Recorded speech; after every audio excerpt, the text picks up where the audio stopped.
Okay, we're online now.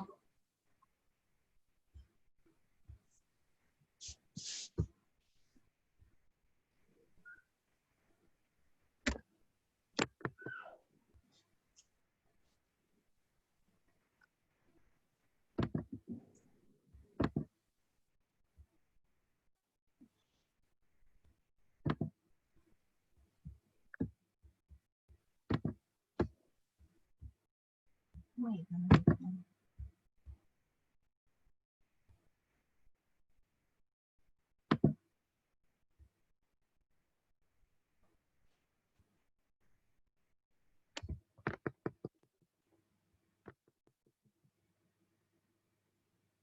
Okay, I think we can start.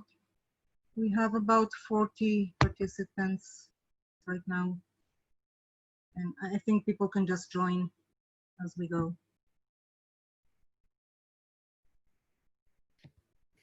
Okay, then we start. Good evening, everybody. My name is Yara Benger-Alalouf. I'm the Political Education Coordinator at Zohot. And on behalf of the whole Zohot team, I welcome you to our webinar, Annexation 2020, Resisting One More Chapter in the Ongoing Nakba. During the past few weeks, I felt as if annexation was everywhere and nowhere. Somewhat like in the parable of the elephant in the dark, it seems that despite of the endless articles, op-eds, webinars, and campaigns referring to the annexation, many still struggle to fully conceptualize what it is. One pulls out a leg, the other tries to grasp the length of the trunk, some get lost under a huge ear, and even those who believe they know it is an elephant find it hard to explain its meaning. Annexation is one more step in the colonization of Palestine and one more chapter in the ongoing Nakba of the Palestinian people. That's the elephant as we at Zohot see it. But we believe that our mission must go beyond describing and analyzing. We need to take action, change, and mend. Rumi, the 13th century Persian poet and master of Sufism, ends his version of the elephant in the dark parable stating, if each had a candle and they went in together, the differences would disappear. We have with us 4 outstanding scholars and activists who will each light a candle and together help us get a better look at the elephant and what we can do with it. It is our hope that by the end of this gathering, we will have a clearer view of both the implications of further Israeli colonization and of the means of resistance and solidarity.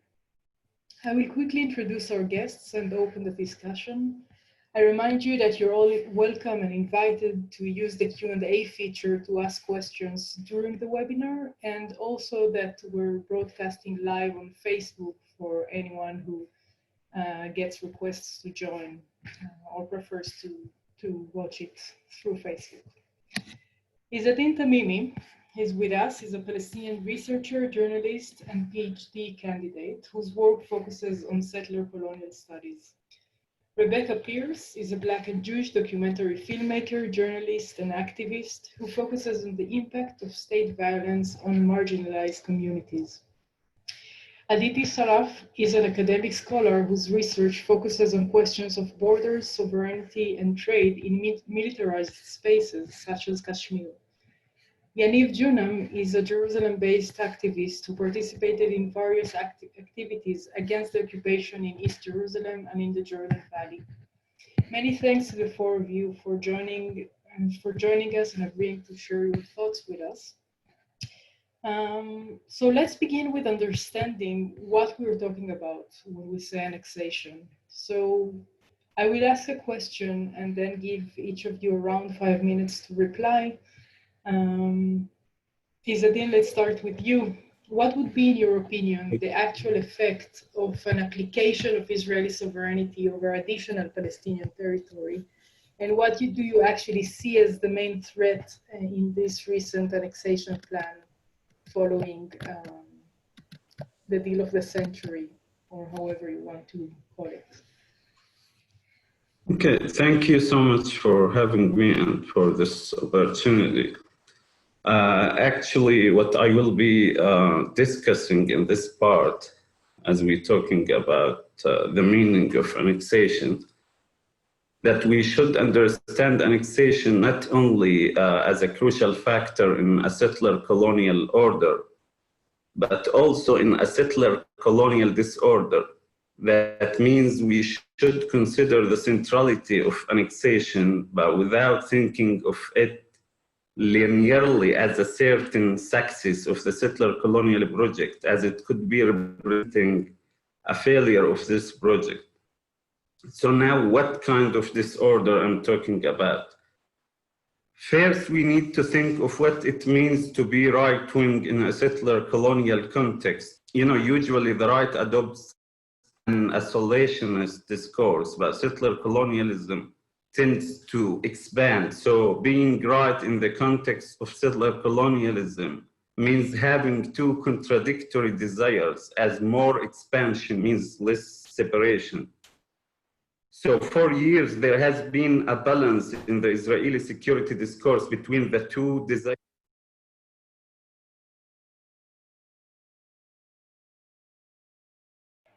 Azadin, we don't hear you, or at least I don't hear you. You sure you're not on mute?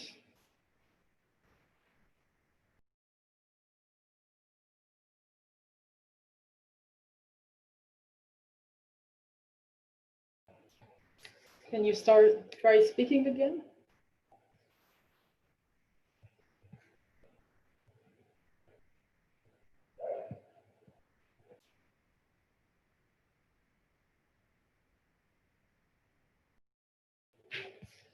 Okay, I still can't hear, and I see others in the chat saying that as well. Maybe you can try to solve this problem, and I will address the same question to Rebecca. Rebecca, you're with us? Yeah, so I was gonna say that I actually really defer to the people on the ground who are impacted by this when it comes to like what's the actual impact of annexation. I can say from the perspective of movements that are trying to be in solidarity with Palestinians who view Palestinian liberation as connected to our own. And I'm talking about like Black Lives Matter in the US, talking about the movements of, you see a lot of younger folks in the Jewish community who are wanting to be in solidarity with Palestinians. This is a moment where we really need to be paying attention to these relationships and coming from a place of like listening, because I think there is a tendency from those of us in the West to like project our own understandings onto these things. What I can say is it's a clarifying moment in a lot of ways. The Trump-Netanyahu relationship is, you know, not even the most extreme necessarily like Israeli-American cooperation that we've ever seen, but it's clarifying for people in a moment who are struggling against Trump, who are struggling against American white supremacy,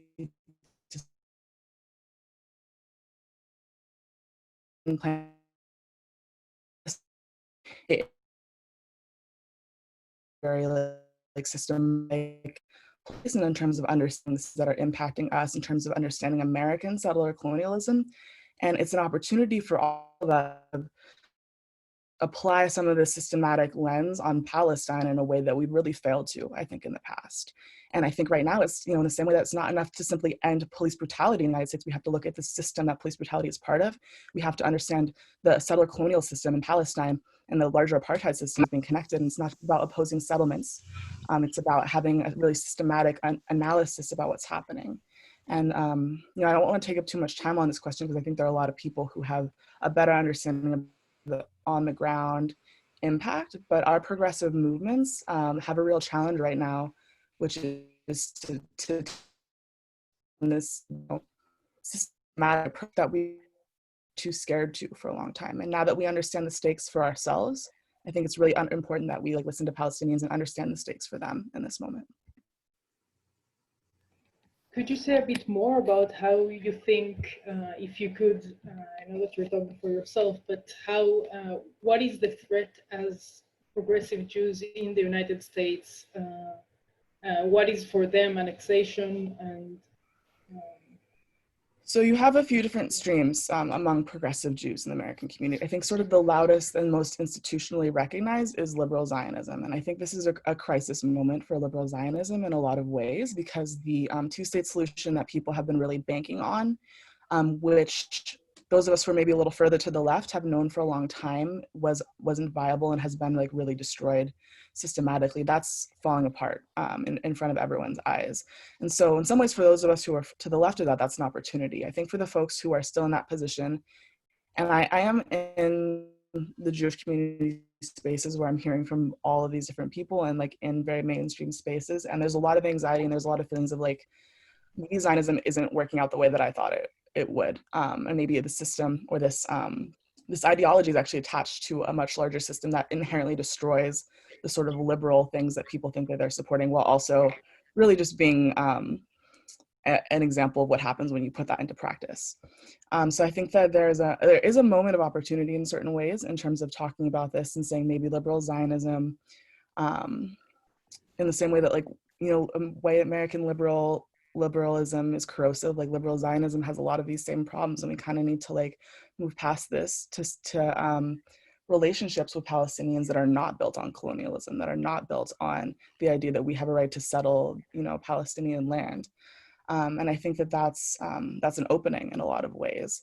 You also have the right wing in the Jewish community, which has, unfortunately, in a lot of ways, aligned itself with the right in America more generally, even at a time when that's never threatened Jewish people more.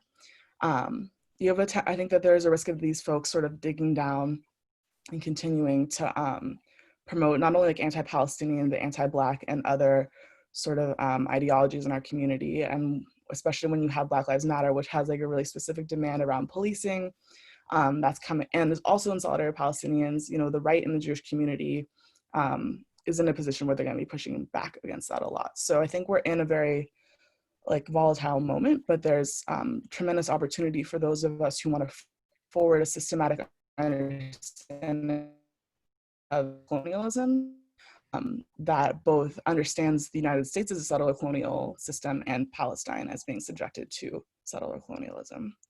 And one last thing I want to say is in the Jewish community, we're having a reckoning around race, an internal reckoning around race. So Jews of color, for example, people like Black Jewish folks, Mizrahi folks, are hearing our voices heard in a new way. And the racism against us is being sort of understood more. Whether or not that transitions into a more just community is like a longer discussion. And like, I think, I don't want to take up too much time around that, but I do think that that issue is also connected to Palestine, because we have seen that the racist attacks that happen against Jews of color in the Jewish community a lot of times are happening against pro-Palestinian people. And I think that there's a reason for that. And it's because these two systems of American and Israeli racism are actually like interlocking and very much informing each other. And so I think that in this moment, we're having a racial justice conversation within the Jewish community, we're having a discussion about Israeli annexation and sort of failure of liberal Zionism, there's an opportunity to push, for those of us who are working within the American Jewish community, to push for justice on both these issues. And I hope also a relationship with Palestinians that is less speaking over them and more co-resistance and finding ways to fight together against these systems. Thank you very much, Zadin. Can you try speaking again? Yeah, hello, you hear me? Yes, we hear you. All right, thank you. So thank you so much for having me and for this opportunity.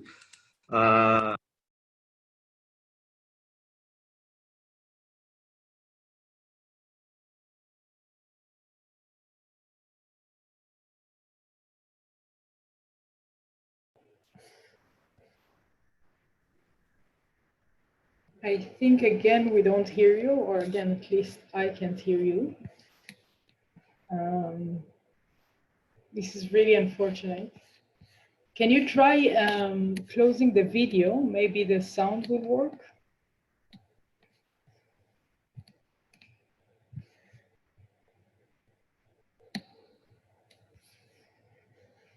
Zadin?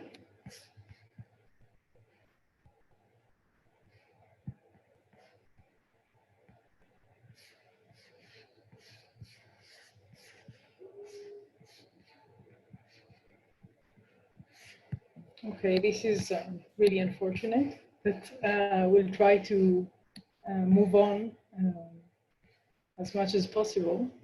Yaniv, would like to hear from you. What do you think, or how do you see the effects of an application of such an annexation plan, if it will happen to some extent in the near future.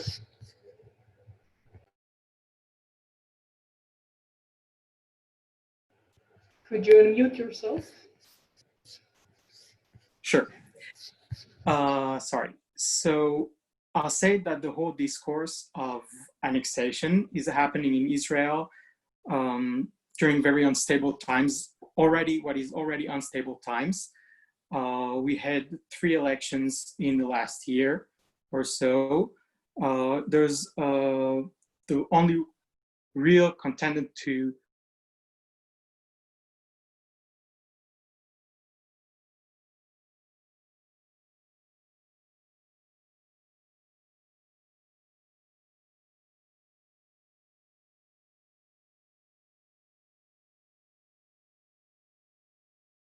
is that I think that the discourse of annexation is, in fact, just one more thing that happens for Israelis. For a lot of Israelis, it's not even the top priority because there's a lot of other things that in their today life is much more present.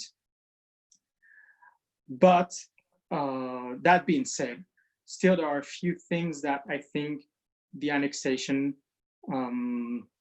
is going to change and trying to change in the reality that we know. First is that Israel territory, is that the Palestinian territories are now not Israel territories, they're under military control. And with the annexation, they become for Israel and Israelis like Israeli territory. And this is a change, a shift of mind, because like in Eastern Jerusalem, what happened is that there was an annexation in '67, and now a lot of Israelis just don't see very much a difference. They don't know a lot about what happens in East Jerusalem. They might not even know that Eastern Jerusalem Palestinians don't have citizenship. They're not even citizens. Only the territory was annexed. And it's just part of Israel now for a lot of Israelis. Even leftists might not know a lot of these facts. So it's kind of it just became one more part.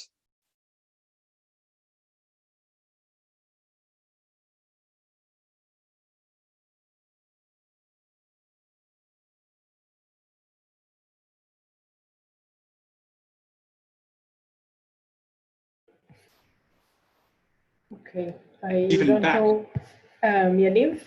Yeah. Your internet was not so stable, so we lost you for a few seconds.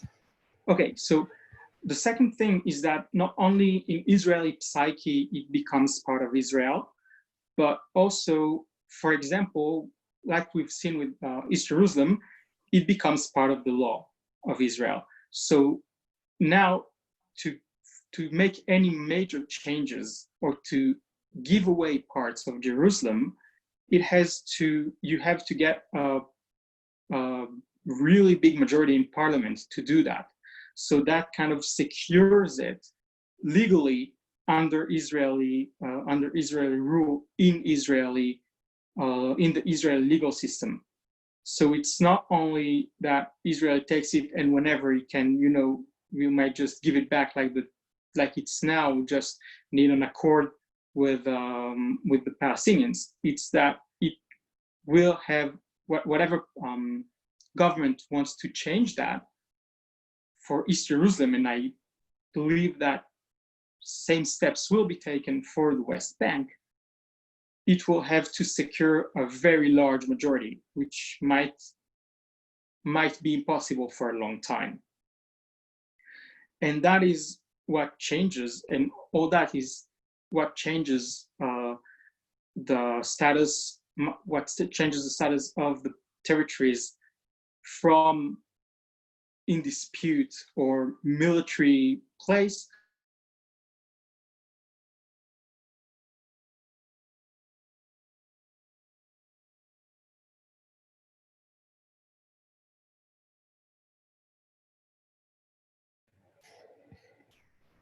Okay, I don't know if this is just a coincidence, but again, we lost you, Yaniv.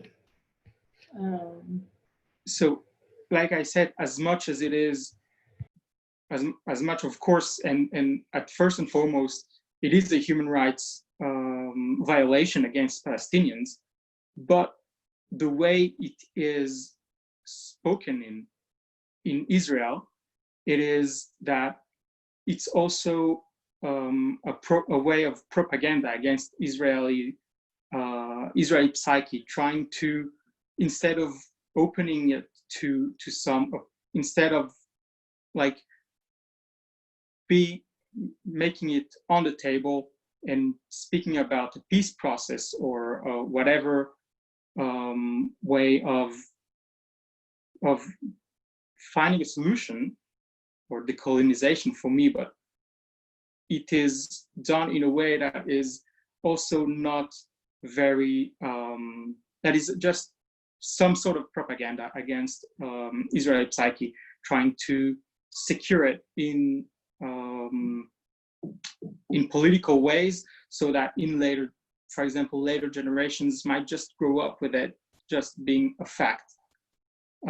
That is pretty much what happened with East Jerusalem, and that's what I think is also an aspect here.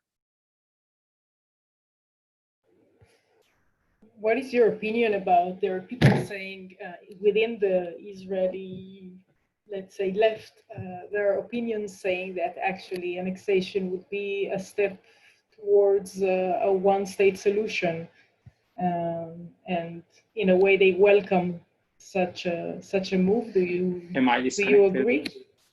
I didn't hear, but you were totally, it was totally frozen. Okay, I'll try again. I'm saying that some people see the annexation as some kind of step forward towards a one-state solution. I was wondering if you could say how you see such a discourse. I'm saying in some ways, Palestinian residents of Jerusalem do have some privileges. It is a step towards a one-state solution, towards an apartheid state solution. That is like what is in effect happening in Jerusalem. The main thing is that what the annexation will be helpful for Israelis, for settlements, is that now there's military rule for everybody in the West Bank, with the exception that military, through legal maneuvers and legal manipulations, Israelis get to be tried and to be actually under civil law.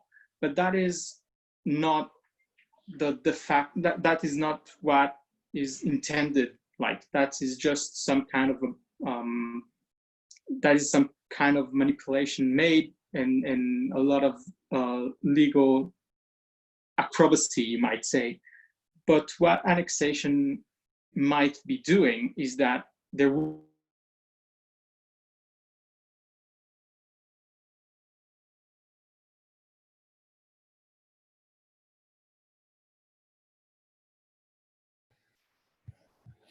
Okay, we lost Yaniv again, so I'll keep trying.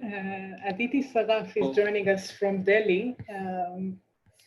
I guess you know pretty much about the annexation plan in Israel-Palestine, and would be interested also to hear from your input about similar procedures in India, Kashmir, Ladakh, China, and everything else in that region. Yeah, thank you for making me a part of this conversation. I'm really eager to learn more about how to think together on these issues. Because one thing that's clear is that what we're seeing both globally as well as in these nations is a consolidation of the ethno-national, like virulent ethno-nationalist moment. And scholars of settler colonialism have always mentioned that, settler colonialism is a structure, it's a spectrum, it's not an event. But it's true that these events, both in Israel and the West Bank, as well as in India, in relation to the annexation of Kashmir, have pushed it over a different threshold. Now, on part of the colonizer, I can only speak generally. I can't speak about what's going on in Palestine as such, but from the Indian perspective, from the Kashmiri perspective, but particularly from the Indian perspective, for the colonizer, I think what it means is that, in a sense, it makes the occupation mainstream, like in the way it becomes a part of the political vocabulary, a rather brazen, regnant, dominant part, belligerent part of the political vocabulary, which is one of the biggest threats that's confronted with this new step, or with this new threshold, about this crossing over a new threshold. So a certain vocabulary that now becomes a part of the mainstream, and secondly, it becomes a legacy that becomes very hard to remove. Like, how do you roll back an annexation? So that's the other huge challenge that you face in all these contexts.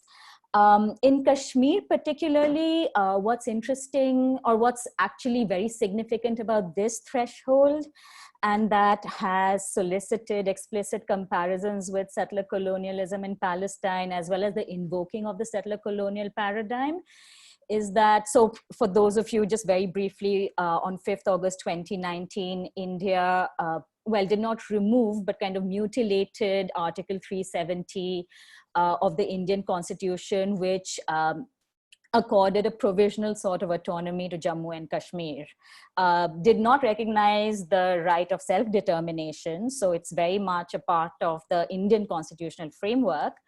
And those of us who are observers of events in Kashmir know that it's already under de facto military occupation.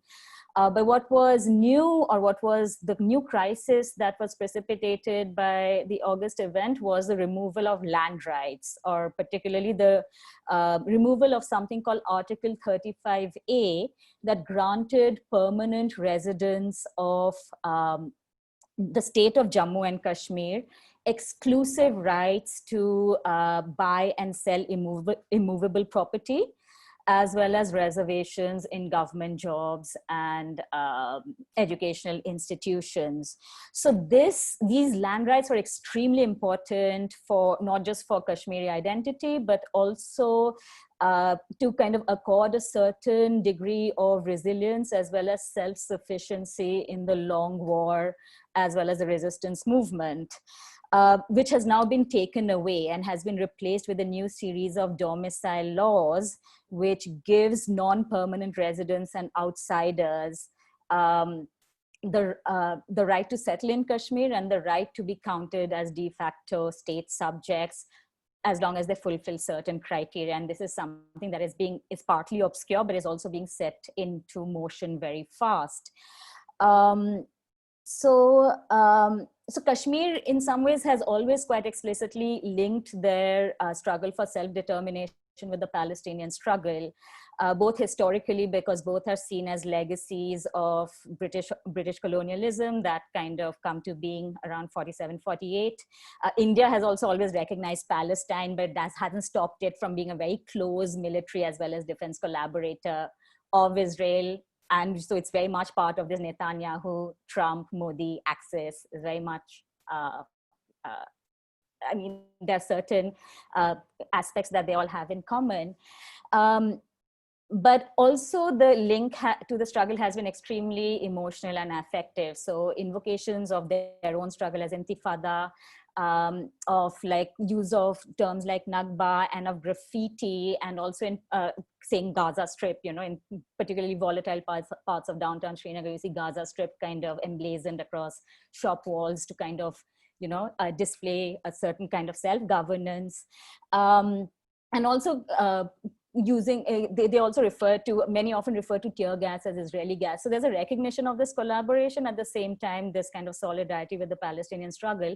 But that has become more explicit with the kind of threat to land rights, the influx of outsiders, of resource appropriation and expropriation by capitalists from outside the state that this new land regime inaugurates, as well as, of course, the destruction of the distinctive cultural identity of the people of Kashmir that this new step kind of makes extremely overt, that makes it a sort of desperate situation akin to Palestine's political condition in a very vivid way. Thank you so much. Just out of curiosity, is there any discussion about the annexation, this annexation plan in Israel, Palestine, in India? In India, honestly, very little. I mean, just like as Yaniv mentioned, we are also dealing with our own demons, because this is, so far I've spoken only in relation to the global and the kind of solidarities with Palestine scenario. But in India, I mean, the revocation of Kashmir's autonomous status has not been the only crisis that is being dealt with, has not been the only sign of the consolidation of Hindu nationalism, or this kind of virulent Hindu nationalism. So we had a change in the citizenship laws, proposed changes that were explicitly discriminatory towards Muslims. We had protests against them. Then there was, there were protests against them for various reasons in different parts of the country.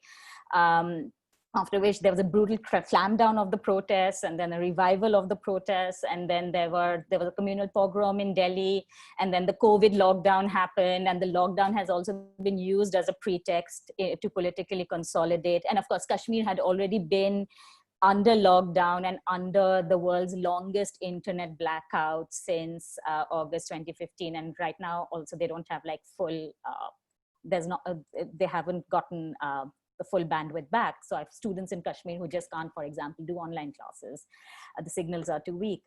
So in some ways, it's something, I mean, just as, again, as Yaniv mentioned, that people are going about, in some ways, going about their business. And because there is this like Modi, Netanyahu nexus, so Israel is seen as a model for how to deal with troublesome populations, at the borders. And of course, there's been a lot of record of collaboration, military defense collaborations at that end. So yeah, it's part of the, it's part of the ambient kind of conversation, but not something, but I'm sure in Kashmir, it is much more directly reckoned with and discussed. And of course, there's been a lot of writing recently on alliances and solidarities between Palestine and Kashmir, two special issues that have come out, one in Identities Journal and one in Critique of Anthropology just this last month. So. Thank you so much. And talking about internet blackout, let's see if Izzadin Tamimi is with us and we can hear him. Hi, you heard me now? Yes. All right. Okay, so thank you again. I will be talking in this part about how we should understand annexation, not only in a settler colonial order, but also in a settler colonial disorder. That means we should consider the centrality of annexation, but without thinking of it linearly as a certain success of the settler colonial project, as it could be representing a failure of this project. So now what kind of disorder I'm talking about? First, we need to think of what it means to be right-wing in a settler colonial context. Usually, as you know, the right adopts a solutionist discourse, but settler colonialism tends to expand. So being right in the context of settler colonialism means having two contradictory desires, as more expansion means less separation. So for years, there has been a balance in the Israeli security discourse between the two desires, as well as between the two main elements, geography and demography. So geography represents the desire to annex more land, while demography represents the desire of being separated in what is termed the demographic threat or the demographic problem, habaya demography. So despite the massive polarization within Israeli political circles, it can be argued that this balance has defined the security discourse in Israel for years. This balance has contributed to what I call strategic annexation. So this type of annexation divided the colonial space between the river and the sea into two types. The first is a stable and a normal area behind the apartheid wall. And the second is a space of confrontation and entanglement between settlers and indigenous people, where thousands of Palestinians and settlers sometimes live on less than a kilometer. So the more strategic annexation, the more this stable space becomes wider. And we can think of Oslo Agreement as the extreme of this balance. You know, with this agreement, as strategic annexation continues, the Palestinian Authority plays a functional role related to administrating some Palestinian population, and international organizations fund the cost of that administration, and consequently, the colonial question becomes exclusively linked to the territories occupied in 1967. However, the situation began to change in 2005 after the Sharon administration withdrew from Gaza because of demographic concerns. Here, a whole new discourse began to emerge within the political and scientific circles of the Israeli right.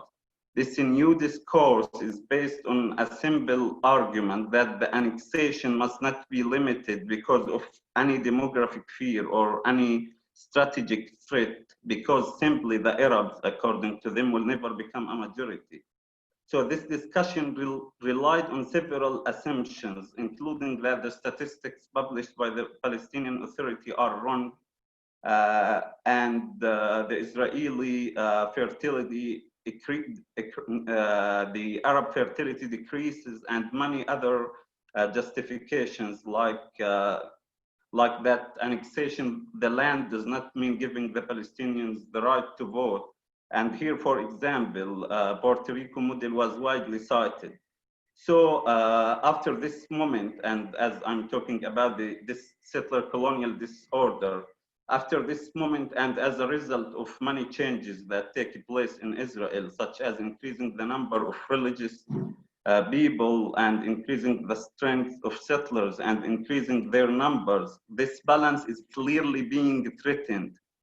And we can say that annexation has started to be getting less involved with the discussion of security and has become more a subject of political propaganda rather than of strategic and security discourses. So because of these changes, annexation is moving to a new non-strategic phase, which is even reversed on this functional role of the Palestinian Authority and rejects any simple area of Palestinian sovereignty, even if it's highly conditional. What I mean is that annexation becomes with time not related to this creation of two separate spaces, but it unites them and opens the colonial question to all the land between the river and the sea.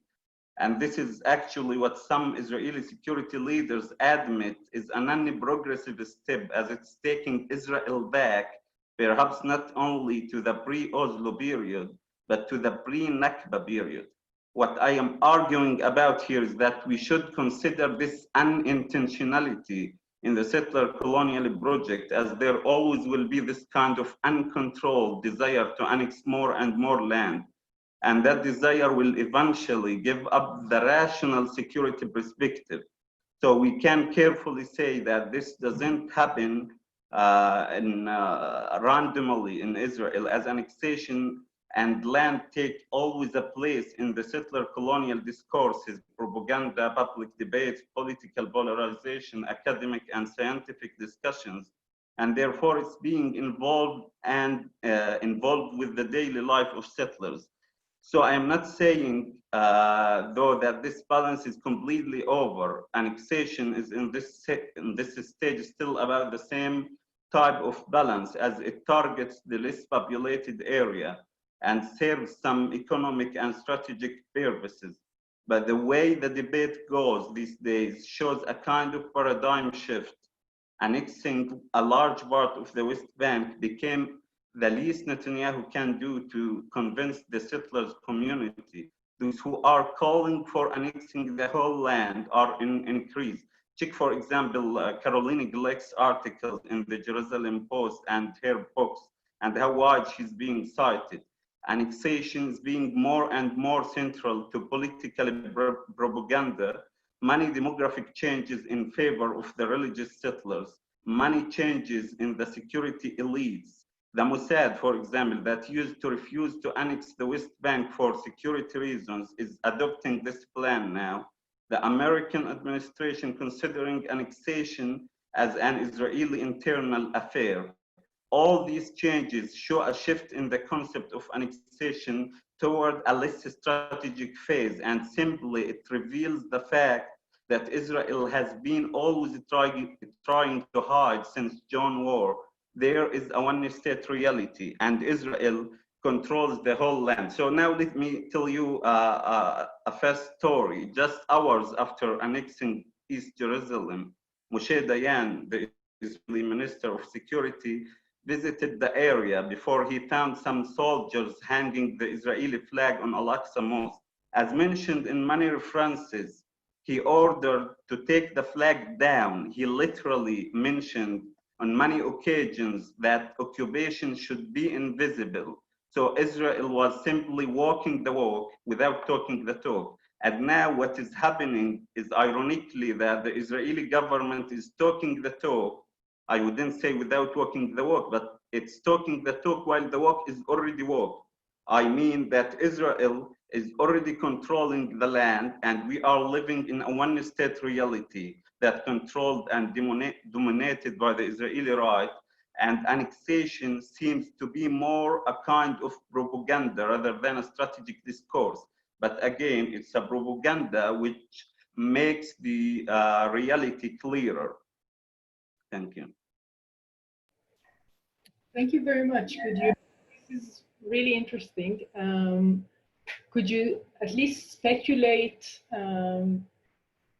if we say that this annexation plan takes place and Israel annexes de facto the Jordan Valley and parts of the West Bank and Zone C and places around Jerusalem, what would you speculate would be the next step, and how it will affect people living there? All right, so if, I think the next step is, there's this uncontrolled desire, and I think it will lead Israel eventually to annex the whole land. And I mean, it will open the colonial question again to the whole land between the river and the sea. And that is really new in Israel, because as I mentioned previously, the Israeli security leaders used to try to hide this reality and to make it invisible.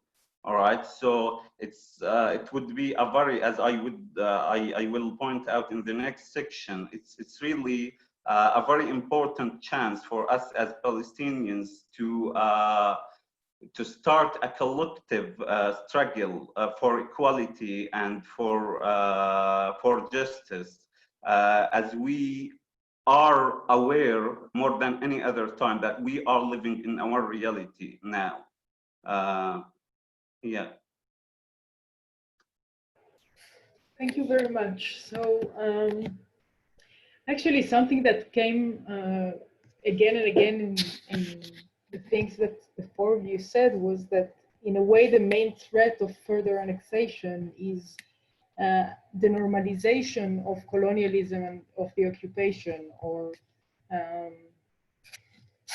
obscuring the meaning of all these steps that happened so far. Which brings me to the question of resistance. And actually, I'd like to ask you, what do you see as the most effective methods of resisting the harmful effects of ongoing colonization? And if there is, following what you're saying, any way to tactically fight one step without risking to normalize the previous steps and the structural power relations? And I'm very happy that we have people also speaking from the United States and from South Asia, so we can also listen about or learn about other contexts. Yaniv, would you like to start with that? Oh, yeah, I can, yes, thank you. So there is a very complex situation also about that, because resistance is not in the Israeli culture. Resistance is not part of resistance to the state or government is almost not a part at all of Israeli culture and psyche.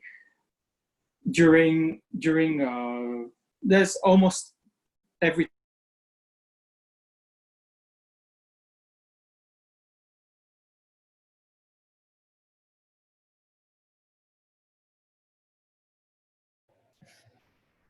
And again, Yaniv is frozen.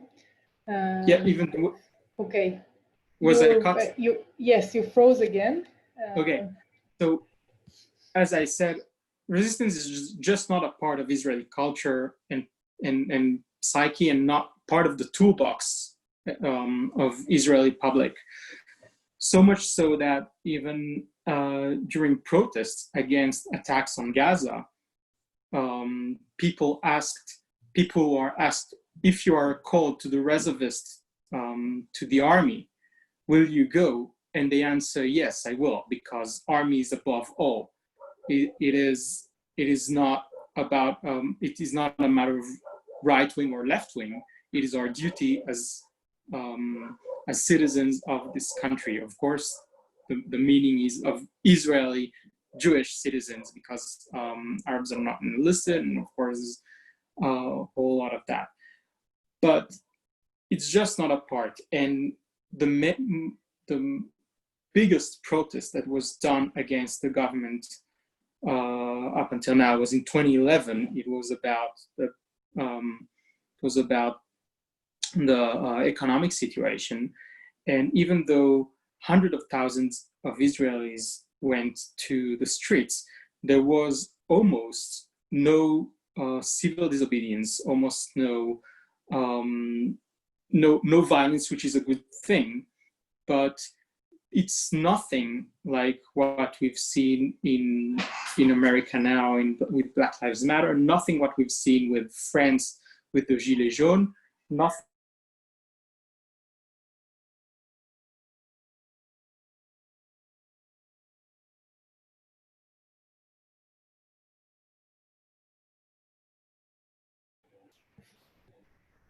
It's nice we have some time to breathe in and breathe out. Yaniv, again, a few seconds. Where was I cut?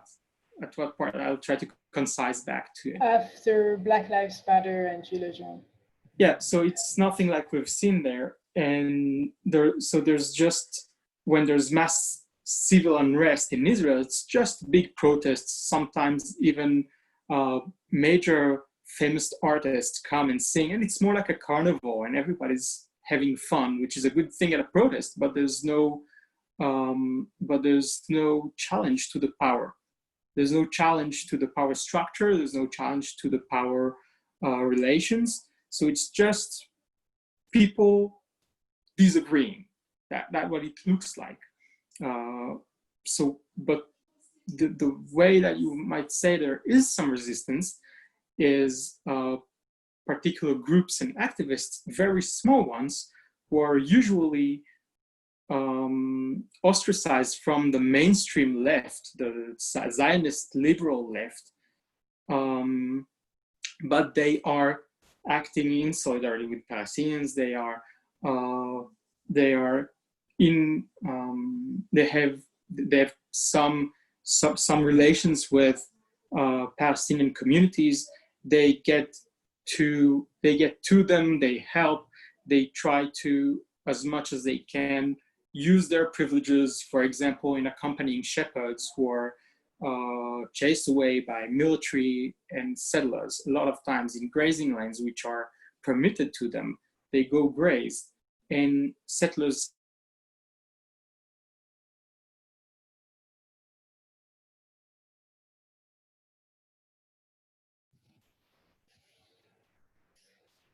Okay, I will be bold and cut Yaniv.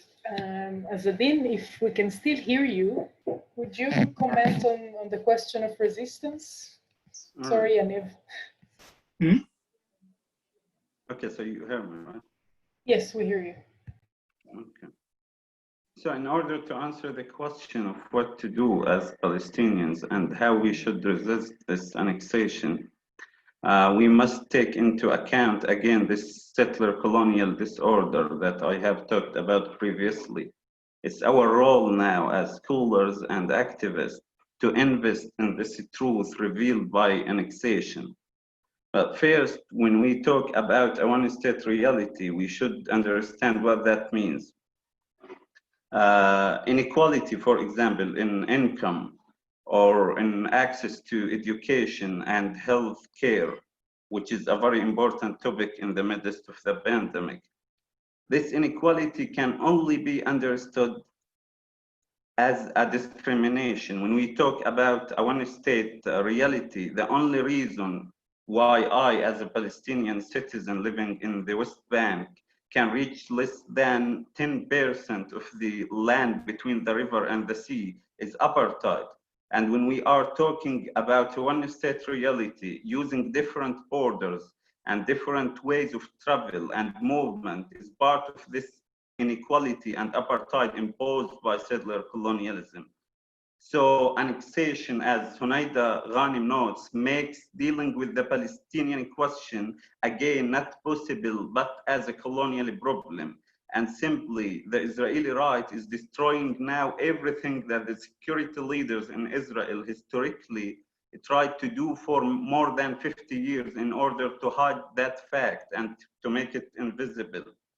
For us as Palestinians, it's crucial now to understand that we are living in a one-state reality, maybe under different types of colonial administration, but it's a one reality. And as Azmi Bishara indicates on his last book on the Trump-Netanyahu plan, annexation should be and could be a base to start a Palestinian collective struggle, not for an independent state, as this seems to be from the past now, but for equality and justice and decolonializing the settler colonial project, and for sure deconstructing the settler and colonial privilege. Annexation may be an opportunity to envision a post-colonial future in Palestine.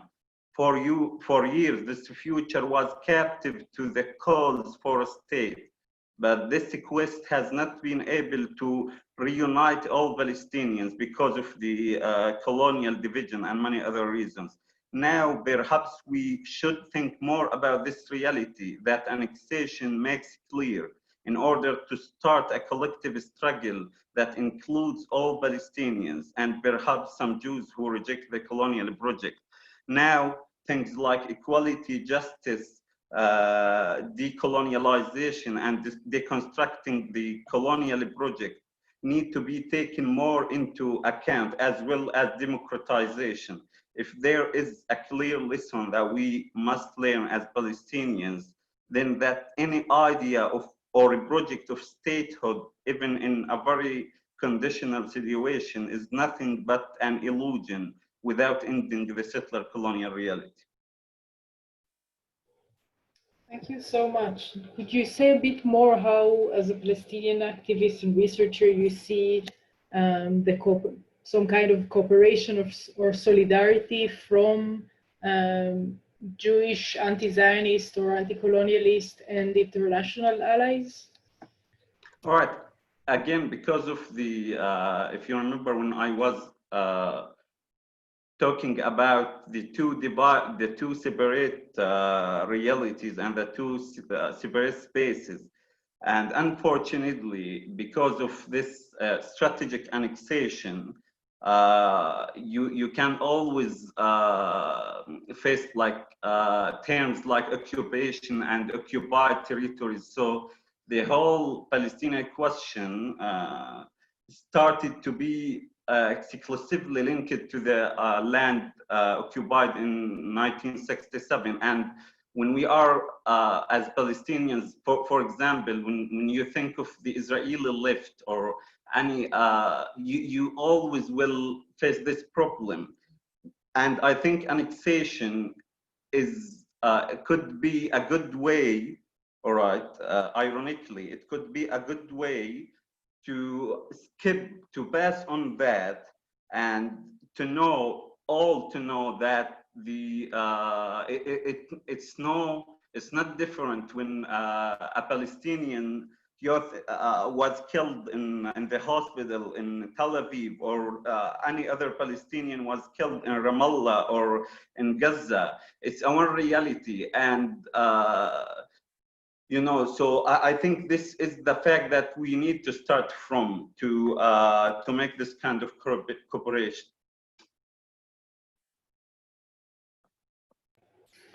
Thank you very much. So I also want to hear from Rebecca and Attenti, and especially, if possible, about let's say, the prospects or advantages and disadvantages of a decolonization struggle on a global level, if that's even possible, constituting global advocacy networks, or maybe promoting economic cooperation between colonized regions.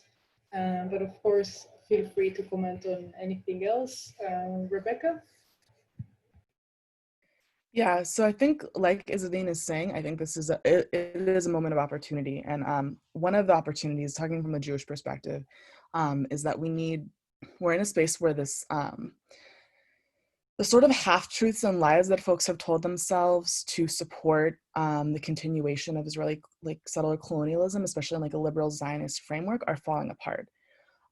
You can't, this whole idea that it's just an occupation and we can only fight the occupation, and we can't also look at the Nakba, we can't also look at what's happening in 48, is falling apart with annexation. And that's a really big opportunity in that particular sphere. Talking from a Black Lives Matter perspective, there's another series of opportunities that we're having. Like I talked about earlier, there's an opportunity to talk in this sort of more systematic way. And Black resistance has been tied to Palestinian resistance for decades. This is a very old relationship that we're working from, and that relationship has evolved a lot. And I think we're in a place where we can continue to evolve that. So whether it was the Black Power movement having relationships with Palestinians in the 1960s and 70s, whether it's, Ferguson and Gaza, and the advice that was given from Palestinians when Black Americans were facing tear gas, we're now at another place in both of those struggles. And I think it's a moment where we can sort of form our resistance together. And to a certain extent, the Black Lives Matter moment that we're having the Black Lives Matter moment that we're having right now is actually part of a global anti-colonial struggle. And I think that's being recognized more and more. And this is I really try to root this in what is the history of Black resistance on the continent that I'm living on right now. And that we know that the first slave revolts in Haiti and in what is now the continental US happened in conjunction, directly together or side by side with indigenous peoples' rebellions as well. And I think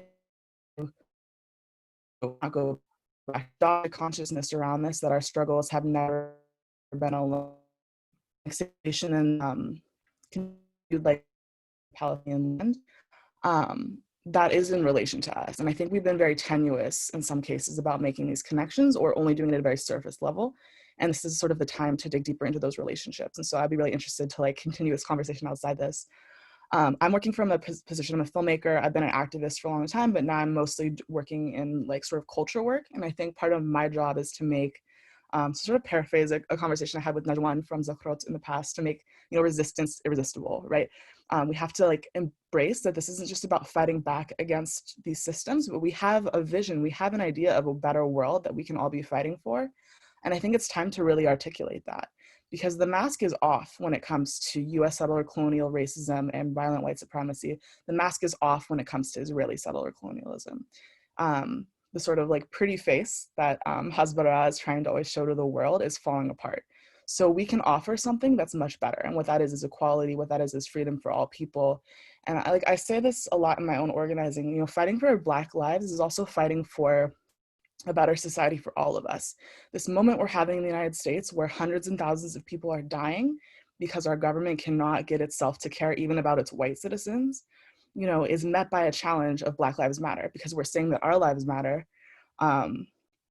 That is a challenge to this idea that no lives matter under capitalism, right? Especially ours, because we're the most disposable, but it's also a challenge, I think, for white people to like want a better world too. So I like this idea of us being in partnership. And, you know, we're in this moment, we're on the cusp of so many horrors and things that have been unfolding for a long time, but we're also at a moment where we can say another world is possible and let's fight for it together. And so that's what I think energizes me in this moment, especially being on this panel with all these really interesting folks from around the world. And yeah.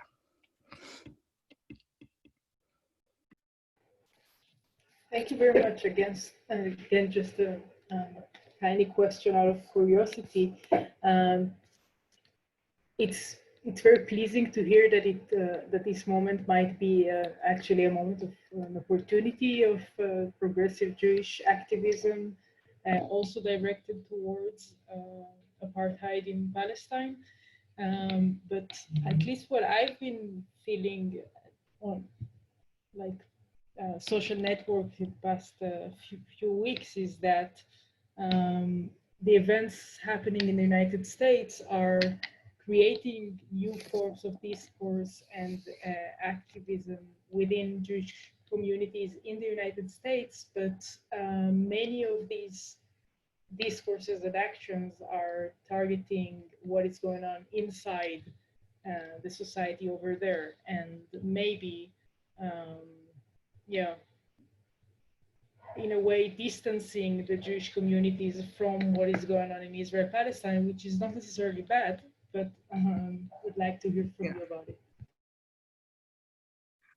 So that conversation I was having was really about Black Lives Matter. I wasn't really talking about the Jewish community.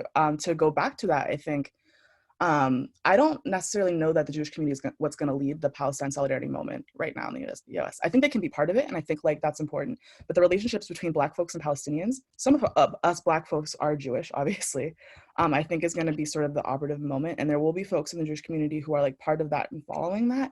Like we've seen with a lot of the progressive organizing right now. You have organizations like Jews for Racial and Economic Justice in New York that are really involved in like these racial justice struggles, and less so Israel and Palestine. A lot of the people in that organization are also working on Israel and Palestine, whether it's through JVP, if not now, these different organizations that's happening. And I think because of the sort of, unfortunately, American Jewish institutions have put a very strong freeze on talking about Israel, right? Within the Jewish community, and that like risks, someone like me is always at risk of sort of being booted out. Even as I'm finding a voice in some of these more mainstream spaces because of that. And I think that unfortunately has weakened our ability to be in solidarity with Palestinians as Jewish folks. It doesn't mean that it's not happening. You do see like tremendous, really interesting organizing happening, but I think the lead needs to actually be Black and brown folks in the US see our struggles as connected to the struggles of Palestinians. And that is actually where a lot of the tension and conversations around Israel are happening in the US Jewish community. A lot of people are like, I want to be in solidarity with Black Lives Matter, but they're saying boycott Israel. And that is actually, I think, one of the bigger pressure points. And I think I've noticed there's a lot of relief from like folks like the ADL in this moment that Palestine isn't a bigger part of the conversation of Black Lives Matter, because they know this is going to get them in trouble. And there's also, you know, we've seen some of their internal briefings that this is like something they're keeping their eye on. But the Black power in this moment, I think, is going to be the site of co-resistance that pushes the Palestinian conversation more than the Jewish community. Because unfortunately, the American Jewish community is like very, you know, it's white dominated. Jews of color and POC voices are like a very small part of it. And so it's I don't think should actually be the people leading in this moment. Those of us who are at these intersections have a lot to offer. And like, I think that's like my role. But the extent to which Black Lives Matter and these other groups can continue to like develop these relationships, and like while they're not at the highest priority level in the protests right now, they're always there. That's, I think, going to be the pressure point. One of the things that I think is very interesting right now that we're seeing is there's an increasing call in the US, not only to demilitarize, defund, and abolish the police, but people are starting to look at how we spend our money and resources as an occupying power around the world, US militarism, US imperialism. And I think that this conversation has always been in relationship with Black and Indigenous struggle in the US. And I think that the deeper we go into that, the more we can confront the relationship with Israel as an extension of that, and as an extension of these relationships between settler, colonial, ethno states. So again, like, the Jewish community that does have a role to play and a lot to offer, but I think that there's also, we need to be paying attention to what are the relationships between colonized people. And Jews are colonized and oppressed people in a lot of respects. And I think the deeper we can go into understanding that is really important, whether you're talking about, you know, anti-Semitism in Europe actually played a really big role in the early colonization of the Americas. A lot of people don't know this, but like Columbus's journey was funded in part by like, you know, taxes that were levied on Jews who were being kicked out of Spain. So there are relationships and things that we can be working in and understanding to fight this, but we have to understand this primarily is not a Jew versus Arab thing. And that dichotomy is also problematic for other reasons, but like, this is an anti-colonial struggle, right? And I think the Jewish community is moving towards understanding that, but it's really a racial justice conversation there. And I think Black Lives Matter is like where we're seeing these statues coming down, not just of slave traders, but of like Columbus. This moment is, I think, where a lot of the movement and action is when it comes to solidarity. But that's my perspective as like a Black Jewish person. You might hear something different from like a white Jewish person. Well, just say amen. Aditi, can you share with us some thoughts about resisting ongoing colonization? Resisting, right. So, so I'm in full agreement with Izzadin and Rebecca that this is a moment, and this is a moment where, you know, I mean, the blinkers are off, right? And that is a moment of opportunity, but how we take that up, I think, requires a lot of thinking. So a little bit like departing a little, I'm a little less optimistic actually about international advocacy, because I don't know, I mean, I think it's true of Palestine as well, but in relation to Kashmir, international institutions have always disappointed, whether it's the UN, whether it's like none of what is going on legally has any locus standi under international law, but there are no repercussions. It's almost like you don't even need to be a powerful state. You just need to be a big market, you know, for no one to say anything. So global solidarities are extremely important. They're extremely important for other reasons. They're important also for sharing political strategy as well as psychological support. This is a very lonely, it's a very difficult battle, particularly at this time. But at the same time, while activists are tactical, states are tactical too. So there's something, there's a lot of deeper, there has to be, as Izzadin said, there has to be a certain thinking on what the next steps need to be in a way that they can actually kind of work against something that's already there, that's already in place, where the kind of gloves are off, right? In terms of, which doesn't mean that these kinds of things don't have repercussions. Like in India, we're seeing it certainly has repercussions with our neighbors, with China's aggression in Ladakh, which has taken as a reason, one of the reasons that they have like kind of intervened has also been because of India's transformation of Kashmir's constitutional status. Now this completely kind of displays the conceit of Kashmir being an internal matter only, right? So there are kind of battles that show that you can't take unilateral action over here. And I'm speaking again, kind of in orienting myself towards an international arena, that there will be repercussions from from the neighborhood, if not like, you know, from the quote unquote abstraction that's the international community.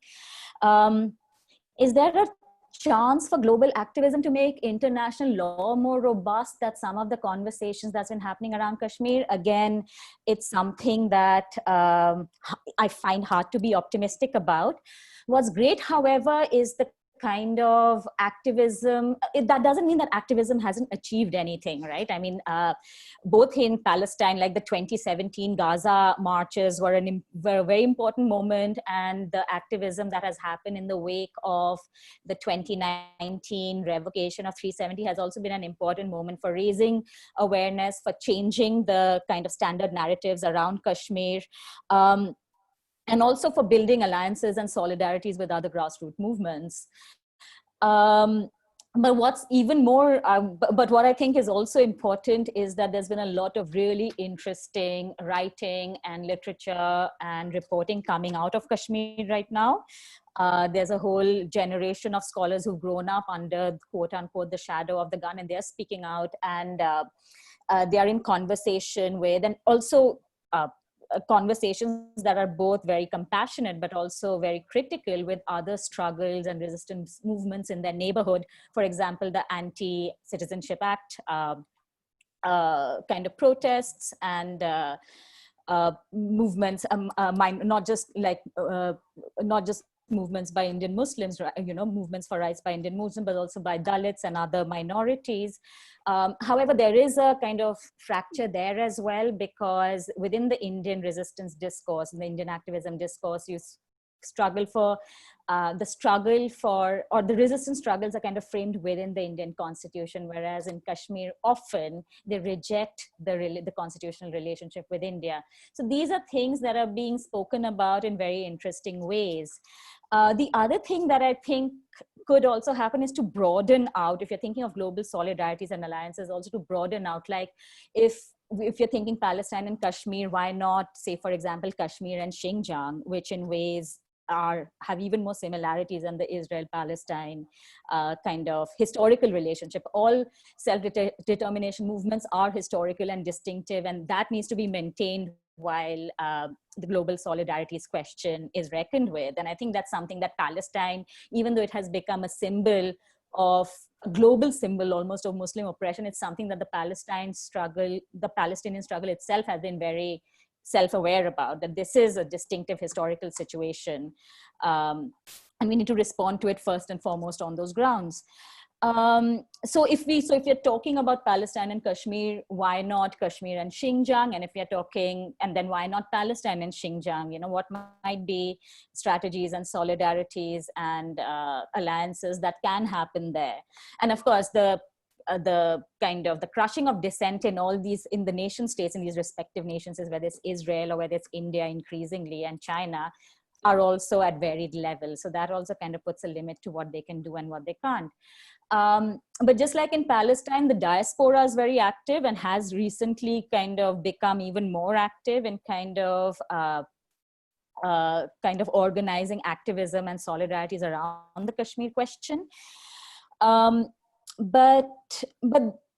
But there are, and here I actually want to take up something that Rebecca said that I found very useful, is that what all these instances show is like a moment of like weakness, or maybe the rot at the core of liberal paradigms of citizenship and inclusion, things like that. Because I think one thing that's also drawing from what Izzadeen said, that one thing that all these events make obvious is the hollowness of the discourse that had been used to kind of cover up all these exclusions. So how do we change the terms of debate then? Do we talk about justice instead of rights? Do we talk about dignity? Do we talk about land and resources?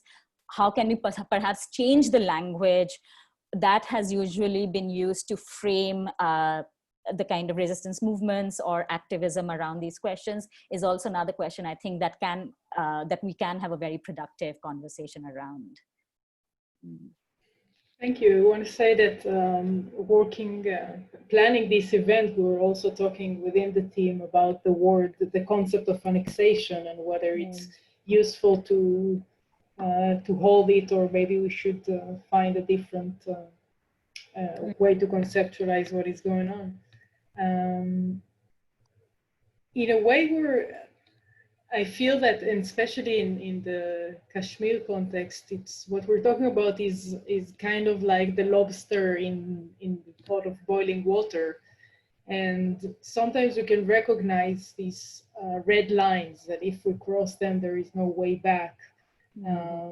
And I think that Article 35 in Kashmir, in the Indian Constitution, was that kind of red line. And then it was crossed. And in a way, so it's impossible to create this kind of linkages as if there is no time and space. But in a way, I feel that maybe what's going on right now in Israel-Palestine is where India-Kashmir was 2 years ago. And I wonder, what is the feeling once you cross the red line? Is there a feeling that you can in some way return to a different moment, or the battle is lost, or the whole metaphor just doesn't work and I will stop talking about lobsters? No, it's a good metaphor. It also kind of it's a good reminder also that, you know, this kind of crossing of the red line is not something that has happened in vacuum. It's a good reminder to like that what's the denial of self-determination in Kashmir is something that's been happening over decades in myriad different ways, and has happened it happened in the immediate post-colonial movement through the denial of plebiscite. It happened through the rigging of elections. The kind of the state of emergency and this kind of permanent installation of military forces to subdue civilian population. It's not this right-wing government that's responsible for it. It's the, you know, it's an older political dispensation.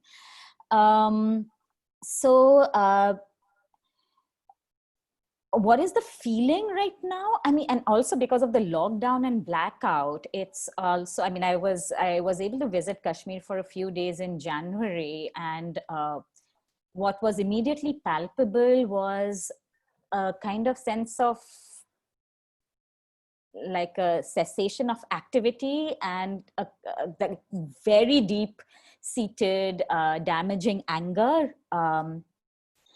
And also, I suppose, a kind of stock taking of, okay, what's next? And I think we are kind of at that moment right now. The immediate danger, which is that of the threat of, and the very like kind of obvious threat now of attempts to change the demography of India's only Muslim majority state through these like kind of legal maneuvers, constitutional maneuvers, through the removal of land rights, through the introduction of new domicile laws, through like changing the voting constituencies, through reorganizing the state. You know, all of this is kind of geared towards changing the demography of India's only. So like responding to those dangers as they come in, and they're coming in very rapidly, and they're coming in under conditions of immense repression, is the kind of first response that's ongoing right now, whether it's through writing, through reportage, through keeping track.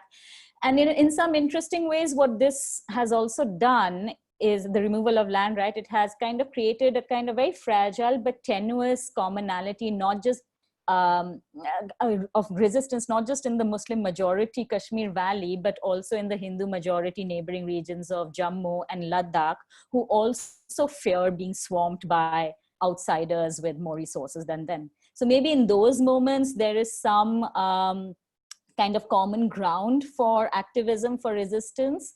But these are conditions that have recently emerged, and which will also be changing and revealing themselves and concealing other conditions as they reveal others in the next few days. And I think the important thing is to be aware of that and to be able to respond to that as it happens.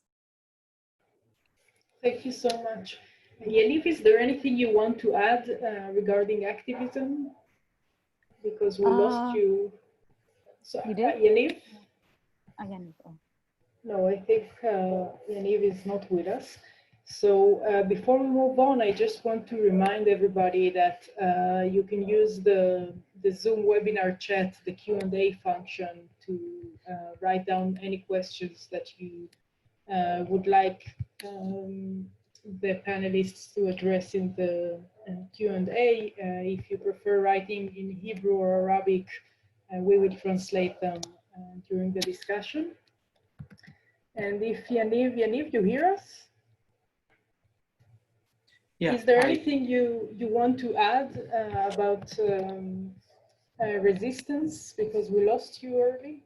Yeah, so I started saying about how Israeli public is kind of numb, and it got disconnected, and it feels like that's all I said, and I'm like, yeah. So the thing is that there are, of course, there's the general numbness of Israel public in general, which doesn't know how to resist, even because it's not part of of its history and culture as Israelis.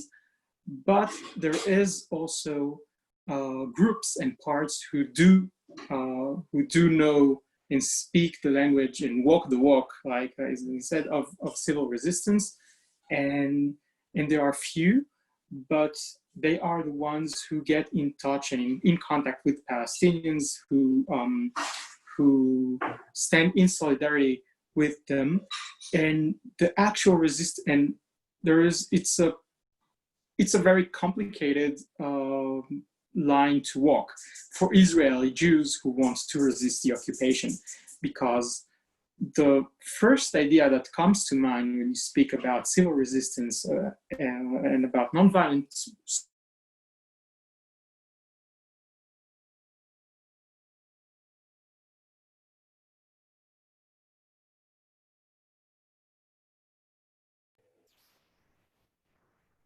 Okay, it seems that this is just not working. Did I get disconnected again? Yes.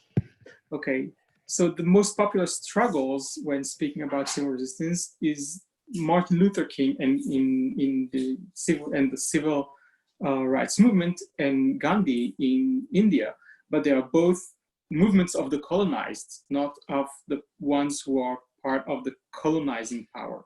So for Israelis wanting to take part, it's really a need.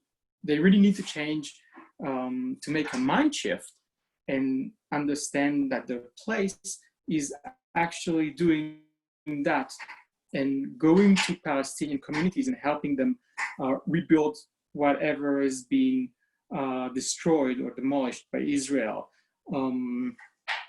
Accompanying shepherds to the grazing lands where they're chased from, using a lot of times using their privileges when army comes to demand and see that it is all being done legally, and when it is not, they can actually take that to court.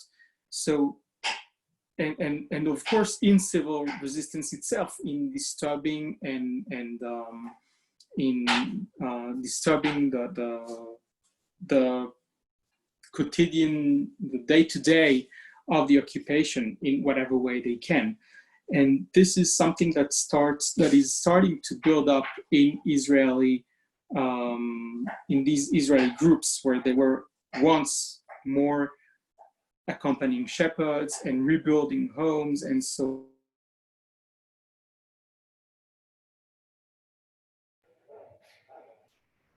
Okay, I thank Yaniv. I hope you will be able to be with us in the next few minutes that we have. Yaniv, Yeah.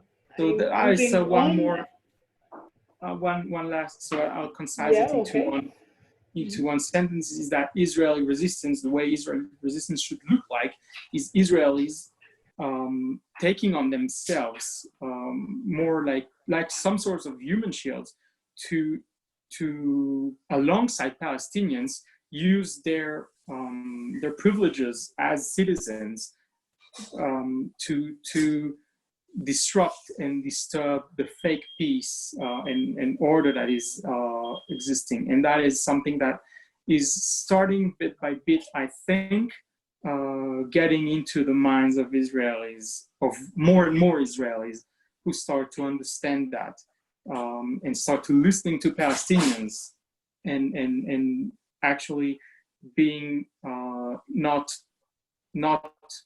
for them, but with them, not in a patronizing way. And that is something that I see happening more, and that is kind of the more optimistic part for me. I think that we should, if I may, I think that we should stop talking about occupation, because I feel that keep talking about occupation is giving the credibility to this divided reality. Okay, so I think that we should start to, it doesn't matter how to frame it. Maybe it's a democratization question, maybe it's a settler colonial question, maybe it's an apartheid. But the most important thing that if we keep talking about occupation, we are giving the, we keep dealing with the land behind the apartheid wall as a stable and normal area. And that even makes the settler privilege stronger. So I think that we should,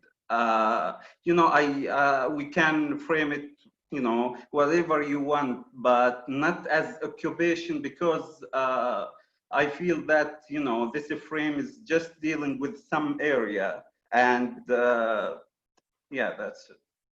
I use the term ethnocracy usually a lot of times, trying to describe Israel and for what it is. One of the main pillars, one of the main structures of Israel is ethnocracy, which of course is super or overtly militarized in the West Bank. But until 1966, from the establishment of Israel in 1948 until 1966, there was military rule under Palestinian citizens of Israel too. And that is something that a lot of Israelis don't know or forget easily. So the main structure is that of ethnocracy, and it can be militarized or civilized as Israel feels it is useful to it as to maintain its power. So yes, thank you. Ethnocracy for me is the preferred term, usually when I speak about Israel inside 1948. But okay, thank you very much, both of you. These were really important comments. In addition to our work in Zahot to promote acknowledgement and the accountability for the ongoing injustices of the Nakba, we're also committed to the view of the right of return of the Palestinian refugees as key to the decolonization of the country, and actually as essential to the creation of any just future. It's therefore crucial for us to connect the right of return also to the discussion about the annexation, something that is rarely done. So our last question to this forum would be, after over 70 years of displacement, expropriation, violence, and discrimination, how can we revitalize the conversation about the return of the Palestinian refugees and encourage the international community as well as the Israeli Jewish public to address it as the root of the solution rather than an obstacle? I'd love to hear your comments about that. Zabin, would you like to start? Yeah, sure. So, it's the most difficult question, I guess. But I think that the right of return is for sure not separate from, the issue of annexation. And it should be noted that the expansion in Israel is not only related to land, but also to who belong to land and who have the right to be physically in this land. So if we think of the national law in 2018, it specifically shows how Israel defines itself as a state for many non-citizens, since a Jew in New York can be part of that country. But at the same time, it's a state that is not even for all of its citizens, as a Palestinian living in Tel Aviv can't belong to this identity or nationality. So this expansion, just like in the demographic sense, refers to a crisis, as I think, in the settler colonial project. And as Lorenzo Vercini, by the way, points out, because this project is no longer about settlers, but about Jews. So like annexation, the expansion of those entitled to return implies preventing money from returning. I mean, for sure, the Palestinian refugees. And just as annexation can't be understood in the separation of the continuous elimination of the indigenous people, it's not possible to understand the expansion of those who are entitled to belong to the state and to return, but as a part of this ongoing Nakba and elimination of those Palestinians in Lebanon, Syria, Jordan, and other places. If you notice, for example, in the Trump plan, it proposed a kind of compromise between the right of return for Palestinians and the compensation that Arab countries must pay to Arab Jews who have come to Israel. Here, the plan suggests in direct way, giving up the right of return for the Jews who were transferred from the Arab countries to Israel, and the right of return for Palestinians. So those Arab Jews who made the aliyah to Israel are being refugees now, and Israel is the diaspora. I didn't think even Ben-Gurion would have processed this. So what is interesting here is that this expansion, again, I am a bit optimistic. I think this expansion makes us not able even to think about ending the colonial project without considering the right of return, because it's part now of any kind of decolonializing or deconstruction the colonial privilege. So this right is not a technical issue anymore. It does not matter if those refugees want to return or to improve their lives in other countries. This right is not even just a goal that comes after a solution, but I think it's a base on which we struggle for this solution. And simply, the right of return is a crucial part of our ability to imagine a non-colonial future in this land. Thank you so much. Anyone else from the panel would like to comment on the right of return? Rebecca, maybe? Sure, yeah. I think when I talk about, we need to move from this sort of occupation framework to a more systematic framework of resisting settler colonialism, the right of return is a really important point in doing that. And I think speaking from in the American Jewish community, this is like almost a non-starter for a lot of people, but I think this is a really important site where we need to be pushing back and challenging that, especially given the sort of settler colonial entitlement of like someone like me potentially, although it's more complicated because I'm Black, like could go to Palestine and live there, but a Palestinian who is from there could not. I think that a lot of us who are aware of this need to be like saying and challenging that. From a Black Lives Matter perspective, I think that this is a really interesting thing because like we have our specific demands. And so I think if we can be more in touch with like, what are the Palestinian demands for like justice on a systematic level, this is a very clear one. And this has been a demand from the beginning. And some of us know this and are aware because of these relationships that go back.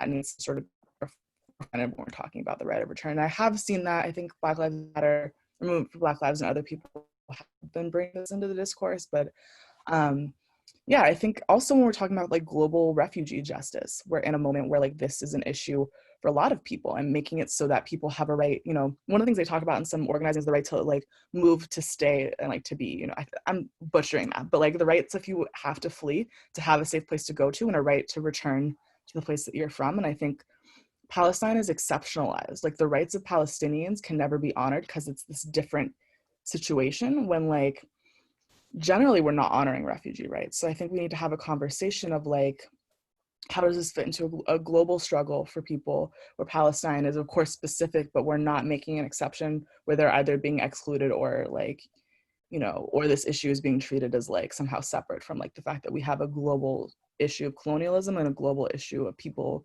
who are being displaced from where they're from. Thank you very much. Aditi, do you want to comment on that? And then we will open up for a few questions from the audience. So again, if you have any questions, please write them down. So no, I actually don't feel very qualified to comment on the right to return question. I just want to say this much that yeah, it's a question of justice, and this is what I mean by like it doesn't matter who wants to come back and who wants to send the complexities or whether they want to avail of it, quote unquote, or not. But this becomes a part of the spectrum of justice that I think has been is an ongoing and an enduring conversation in relation to that, and also kind of responds to the fact that a huge part of these kinds of colonizations are also fragmentations of communities, and they're permanent, and the desire to fragment them permanently, which is also something that you see in the Kashmir context, with this kind of complete rigid militarized walls between the Pakistan administered parts and the Indian administered parts, and the kind of rupturing of all the cross-cutting kinship and exchange, or like kind of having them only through like these weird regulatory artifacts, these kind of cross LOC trade, trade across the line of control, which kind of keeps up the fiction of these are separate countries that we're allowing to, communicate with each other, which kind of effaces the fact that this used to be one community that was then violently ruptured. Even in this context of the removal of 35A, the question of the rights of diasporic, of the Kashmiri diaspora and their children becomes moot as well as the rights of those, which was something that was a provision under the old kind of land laws, that those who had migrated across the line of control were always welcomed if they wanted to return. Now these provisions get removed under the new land reorganization laws, right? So it's very much, so those are also resonances with the kind of diaspora and refugee rights that several Kashmiri scholars and activists have also picked up on in the current context. Thank you very much. This actually is, I will stay with you and take a question by Mike, who wrote that he's puzzled by your comment about changing the discourse to justice instead of rights, and if you could elaborate on that a little bit. Sure. I mean, this is a very long and complex debate, and I invite the other panelists to weigh in on this if they have anything to say. But what I mean very briefly is rights is a legal entity that is given to an individual who is then recognized as a rights-bearing citizen. And in that process, several denials can happen. There can be a refusal to recognize you as a rights-bearing citizen. There can be the refusal to accord you the rights that you're entitled to in matters of legal proceduralism. And there's excellent scholarship on Kashmir, and I think also in Palestine, that shows how the bureaucracy of law and the paperwork of law keeps constantly deferring the question of the accordance of rights. This is, again, it comes to the heart of what is rotten at the core of liberal democracy, because what democracy and the way that law operates in these contexts is not just exactly a mockery of democracy, but it also shows how communities can quite democratically engage in dangerous and horrific exclusions. And this is often done through the language of law, either by creating a state of exception, as is done in Kashmir, legal exception, where the military can operate with impunity without being called to question, or using the procedural aspects of the law and the judiciary in order to constantly defer and in order to constantly keep unresolved the claims and entitlements that people make in this language of citizenship that has apparently been given to them, right? So Kashmiris have been given citizenship. They're recognized as citizens in like the legal language, but do they enjoy the rights of citizens of protection from violence, freedom from harm, freedom from arbitrariness?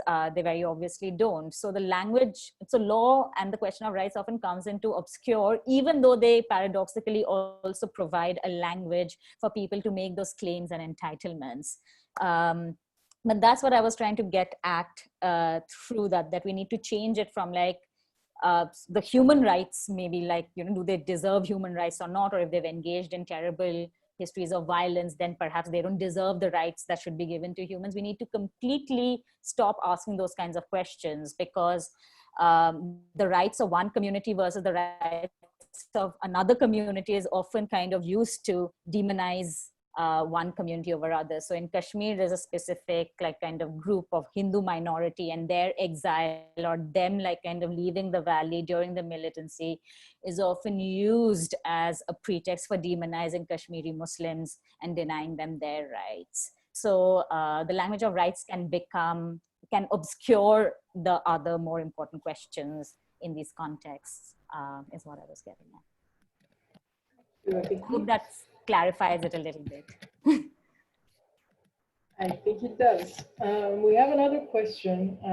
Could different diasporas organize and ally with one another? I think we touched, and you touched upon that a little bit, discussing the potential of global activism against colonization.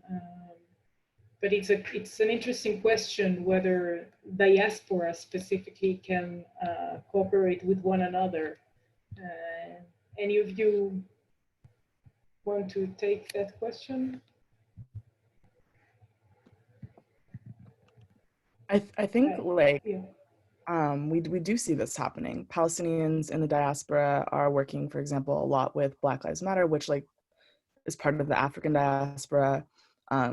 Jews are a diaspora and can like either it can also be like part of these conversations as well. So there's room for cooperation. I think we can do a lot better though. I think also any conversation about diaspora needs to happen in conversation with people on the ground. Like on the ground versus diaspora is a problematic distinction, but like talking about Palestine, people who have been displaced and are part of the refugee diaspora.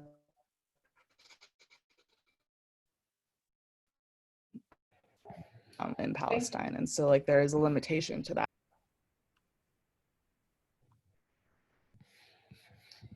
Thank you. Tamal Yaron, you wanted to ask a question? No, it was a mistake. It was a mistake. Although I would like to say that for something that I've thought about for a long time, that the acquisition of more control over the Palestinian territories is just a step closer to making one country for everybody. Eventually, Israel will have to give the civil rights to Palestinians because international pressure will work on it, including monetary pressure, sanctions. Thank you for that comment. In a way, I hope you're right. I think we're. I see Zadine laughing. I guess we've seen too many years of. I hope it's that easy. Yeah. Okay, I want to thank again Rebecca, Aditi, Zadine, and Yaniv for joining us and sharing their thoughts and input with us. There is a lot to do, and I hope that a little bit of this international cooperation or cooperation between different groups of scholars and activists will get us somewhere in the fight against annexation right now and colonialism as the elephant in the room. And sorry, I lost the last like 15 seconds. So I thanked you and the other speakers again, and I said that I hope that these kind of discussions. Actually, one of the things that the COVID-19 virus is helping us is to create conversations between different people. And we have Rebecca. I don't know where you are right now exactly. Somewhere in the United States, and it's morning, and Aditi is in Delhi, and it's night, and it's something that we didn't do much before this crisis. So that's one advantage. And This event was recorded. It will be available on our Facebook page. You're all welcome to visit our Facebook page and our website to learn more about the right of return and the work that we do to commemorate and to expose the Nakba as a historical event and as an ongoing process. Thank you very much. I wish you all a nice day and evening and night wherever you are. Goodbye. Thank you. Thank you.